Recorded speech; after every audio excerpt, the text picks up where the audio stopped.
on the News Channel 5 network. This is the Plus Side of Nashville. Hi, everybody. Welcome to the show. I'm Tawanda Coleman. Well, stop the presses. The Tony Award-winning Broadway musical Newsies is coming to town. The hit show is one of T-Pac's most highly anticipated shows of the season. And we're going to get all the details and tell you why this show is not to be missed.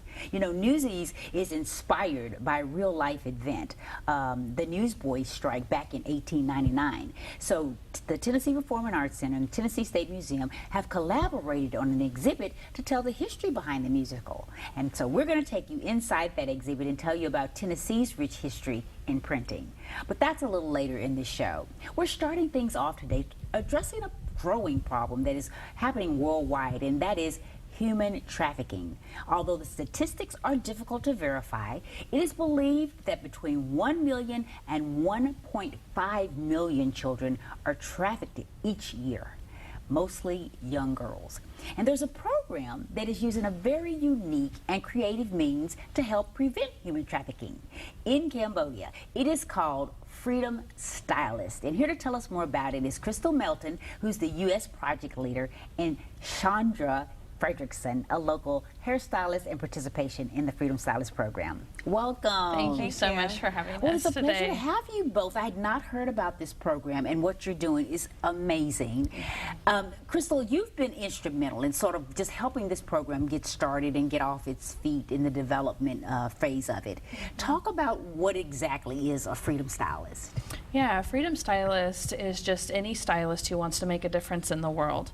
And because we have a universal art of hairstyling, we get to use that and pass it on, pass the trade along to other people all across the world. And it is a trade that I think that so many young girls, we all love, you know, fooling around with hair and things of that nature. So I would imagine that would be really, really something that these girls would find interesting. So is that why you guys chose, because you could have tried makeup or hair or your nails, why hairstyling?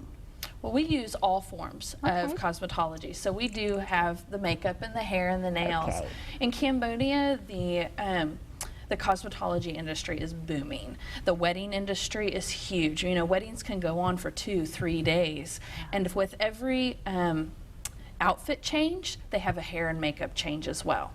And so the potential for these girls to earn an income for life is incredible. And we just kind of, because we do hair, we knew that it could be awesome. That's wonderful. So tell us, Chandra, why did you decide to become a Freedom Stylist? What was your inspiration?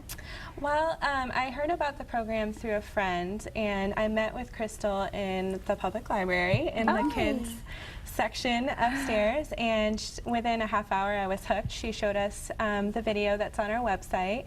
And after a few meetings, she had invited me to go to Cambodia and teach at this training center there.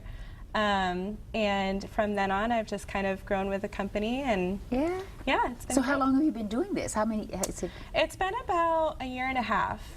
So I am the education coordinator for the organization, and work directly along with her. So Crystal, how many Freedom Stylists would you say we have in our area? Oh, in our area, probably about 10 in our area, but we have people all over the United States that are participating in our program. On our last trip to Cambodia, we had everywhere from California to Texas to Arkansas to Tennessee. We were from all over, and we all came with the one passion of doing hair and teaching the girls there. Wow. So how often do you go to Cambodia? We go once a year for a Freedom Stylist trip where we just have hairstylists come and teach their trade. So how old are these girls we're talking about? Because as I mentioned at the beginning, you know, a lot of them, their lives could go in a totally different direction if you all didn't reach out to them and offer them a way to make a living. What age range do you work with? We start normally around 12. And we can go all the way up until 20. And we really do believe that like one girl with one skill can impact a generation.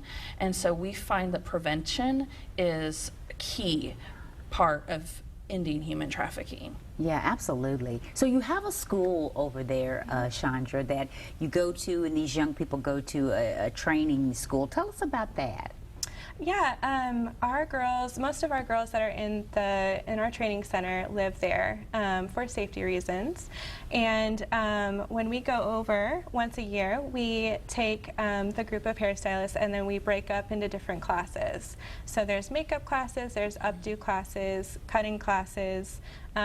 So that's kind of how it goes when we're there. Yeah, that's wonderful. What is the average length of time that these girls train? Well, right now, because of the program, the way we have it structured right now, we're doing kind of like an IEP, an individual education plan. So each girl has a specific need with a specific way of how she's going through the program. And so really we don't put a time limit on these girls because we're more concerned with their safety than we are, and most of these girls are young, and so putting them out there at 13, 14 years old wouldn't be good for them. So right now, we even have a 21-year-old that's actually becoming a trainer to help in the salon that she came from. And so it's kind of cool because she's giving back. But yeah, we don't really have a time limit on how long the girls can stay with us. Well, I know you work from a sponsorship program. How does that work? Who sponsors whom, and how does that all work? Every girl receives a sponsor from someone in the United States. And so sponsorship can look very different for each person that wants to sponsor. So for instance, when you go to sponsor one of the stylists, you can sponsor her housing for that month or her cosmetology education as well. And it's open to hairstylists and families of hairstylists, anyone that actually wants to get involved in making a change. Oh, that's wonderful. So tell me a little bit about your Freedom Friday. This sounds like a lot of fun. You make it the whole salon, even if people who are not considered a Freedom stylist. For instance, your salon might have Freedom Friday, right? Tell me how that works. So Freedom Fridays are one Friday a month that our salons will sponsor our salon directly, so 100% give back.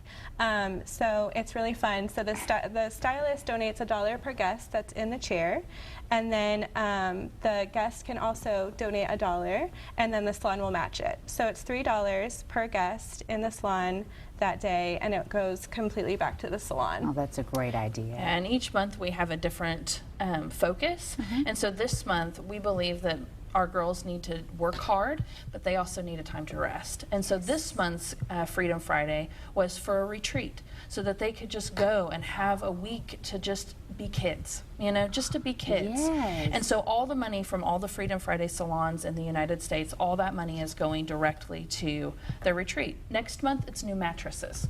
So each month you have a focus. So, 1 month is we need a few new motos, which is their little modes of transportation that they ride around.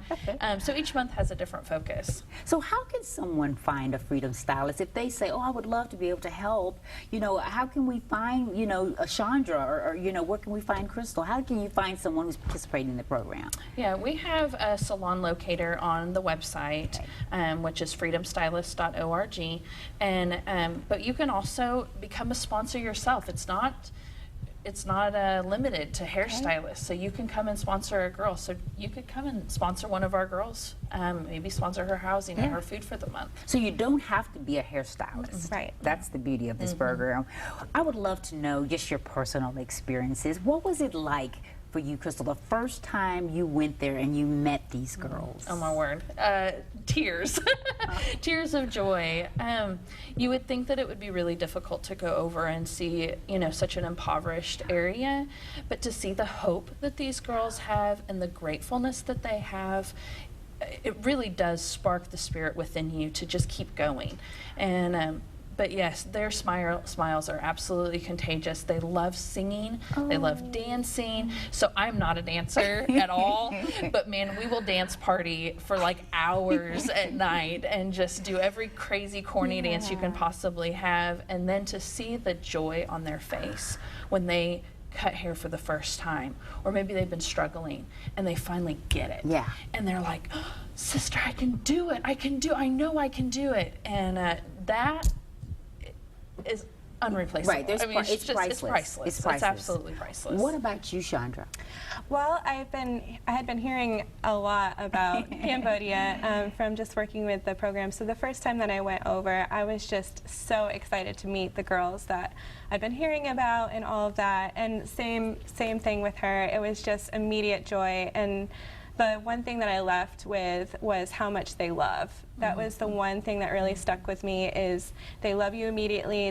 They are just, the whole culture is just based on love and family and all of that. So I was definitely impacted by that immediate feeling of love for each other.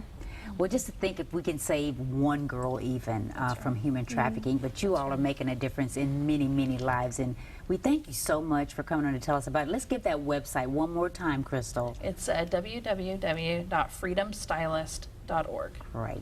Thank you so much Thank for you being for having here. us. Best of We luck to appreciate you. it. Thank you. You're very welcome. Up next, find out why everyone is so excited about the hit Broadway musical Newsies that's coming to town. Stay with us.